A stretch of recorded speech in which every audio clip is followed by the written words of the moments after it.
A Assembleia Legislativa de São Paulo aprovou o projeto que proíbe celulares nas escolas, tanto públicas quanto particulares. E agora essa matéria depende da sanção do governador Tarcísio de Freitas e, ao que tudo indica, a matéria será sancionada. Enquanto isso, do ponto de vista federal, o Congresso Nacional também discute um projeto semelhante para proibir os celulares nas escolas, e essa matéria terá, inclusive, a relatoria do deputado Renan Ferreirinha, do PSD do Rio de Janeiro, ele que é secretário licenciado da Prefeitura do Rio de Janeiro, que cuida da área de educação. Tudo bem, deputado? Como sempre, muito obrigado pela participação aqui na Jovem Pan. Bem-vindo e boa noite.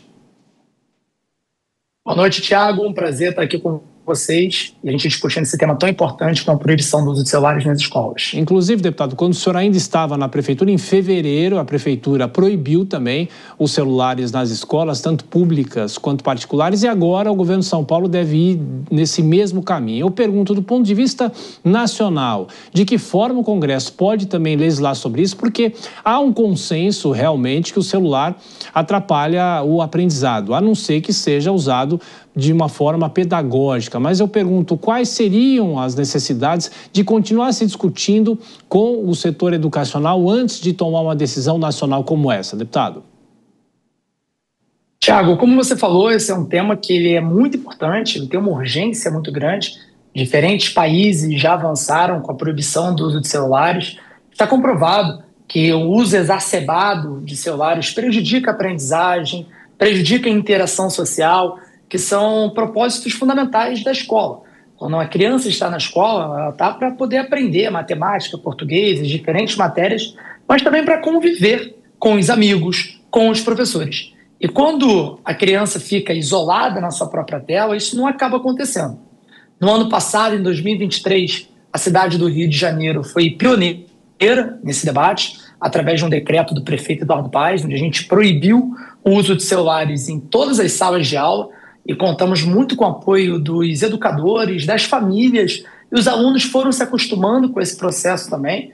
Depois nós conduzimos uma consulta pública na cidade, perguntando sobre a expansão da proibição para o horário do recreio e dos intervalos, e junto com os especialistas temáticos que já vinham estudando sobre esse tema, e com o apoio de 83% dos cariocas que participaram, a gente decidiu, através de um novo decreto, no começo desse ano, 2024, estender essa proibição.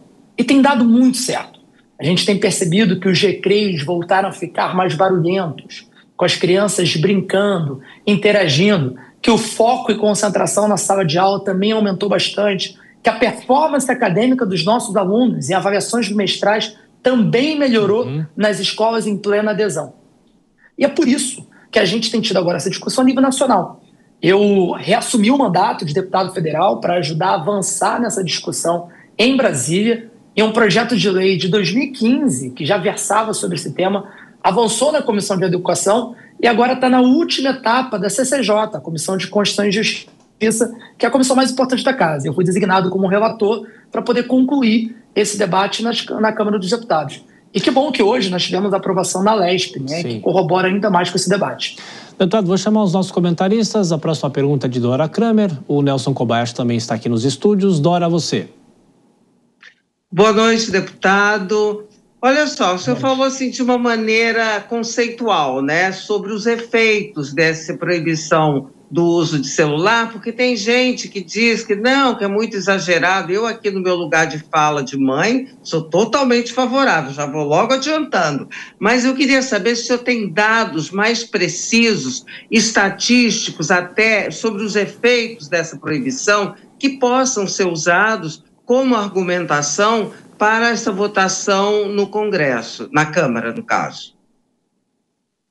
Perfeito, Dora. Primeiro, de maneira bastante direta, as famílias estão apoiando muito isso. Muitas pessoas já me pararam nas ruas do Rio de Janeiro falando: Ferreirinha, que bom que vocês estão avançando com essa medida, porque em casa eu perdi essa batalha. Então é muito importante que a escola possa tomar essa iniciativa. E sim, nós temos resultados muito concretos, quantitativos. Você tem uma noção? Antes da proibição do uso de celulares nas escolas, salvo para uso pedagógico, que obviamente o professor tem essa autonomia para poder tomar essa decisão, somente 5% das escolas do Rio de Janeiro tinham alguma forma de proibição. Depois de um semestre, nós chegamos em 62% das escolas em plena adesão.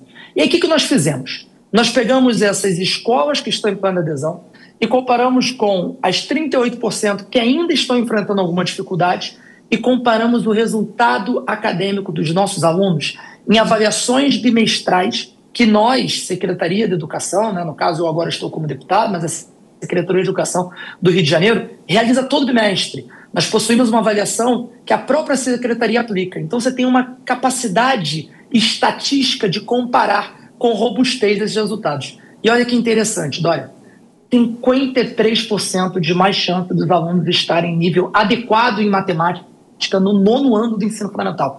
E no 8º ano do ensino fundamental, são 32% de mais chance dos alunos estarem no nível adequado. Então, além da percepção dos diretores, nós temos um resultado robusto que vem através dessa avaliação que, comparando com as avaliações bimestrais, nós obtivemos.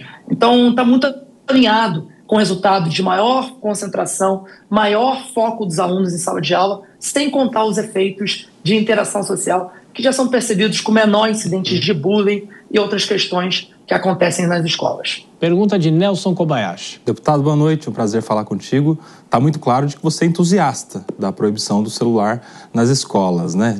De que acha que é bom e, inclusive, traz aí a percepção a respeito da opinião de muitos pais. Mas não há aqui, em especial a proibição para as escolas particulares, uma usurpação do poder de decisão? Isso não fere a liberdade dos pais e das escolas, dos contratantes e dos contratados em decidirem se aquela determinada escola poderá ou não fazer uso do celular? Mais do que isso, o senhor é um deputado federal, vai discutir isso agora no âmbito do Congresso Nacional. Aqui a gente teve o exemplo da Assembleia Legislativa que cuida das escolas estaduais. Será que vira uma lei federal que vai impactar todas as outras escolas estaduais, municipais? Também não haveria uma usurpação de competência legislativa? Porque aqui a decisão foi justamente por proibir. Mas se tivesse sido o contrário, de autorizar, viria uma lei federal agora para proibir, também nos geraria um conflito? Como você vê a competência, a usurpação da decisão em relação à proibição ou não do uso do celular? Não, essa é uma pergunta muito interessante. Por muito tempo a gente considerou qual era o nosso limite normativo. No Rio de Janeiro, a nossa primeira decisão do decreto foi focada nas escolas municipais, que é onde a prefeitura tem uma capacidade administrativa. E olha que interessante, muitas escolas privadas nos procuraram dizendo, nós também queremos fazer. E a gente falou assim, ótimo, vamos colaborar com isso. E foi até interessante, porque por muitas vezes a educação pública possui esse complexo de inferioridade, de vira-lata. E nesse caso, esse assunto foi pautado pela educação pública. A primeira a implementar isso foi a rede municipal do Rio de Janeiro. Deu muito certo, a vasta maioria das escolas privadas já acompanharam essa discussão. Eu não acredito que acaba sendo uma usurpação, porque você tem alguns pactos que acabam sendo feitos enquanto sociedade, como, por exemplo, na educação, nós temos a Base Nacional Comum Curricular. Seja escola pública, seja escola privada, você precisa acompanhar a Base Nacional Comum Curricular. Você precisa acompanhar a LDB, Leis de Diretrizes Básicas da Educação. E os locais mais abertos para a liberdade de expressão no mundo estão avançando com essa discussão do celular. Por exemplo, a Flórida, que é conduzida por um governador republicano, Utah. Você tem diferentes países europeus, asiáticos, que tomaram essa decisão. O que a gente precisa entender é que a gente vive hoje uma epidemia de distrações. E as nossas crianças e jovens, por não ter experiências acumuladas ainda, elas precisam viver também com regras estabelecidas. As escolas também precisam ser locais de regras.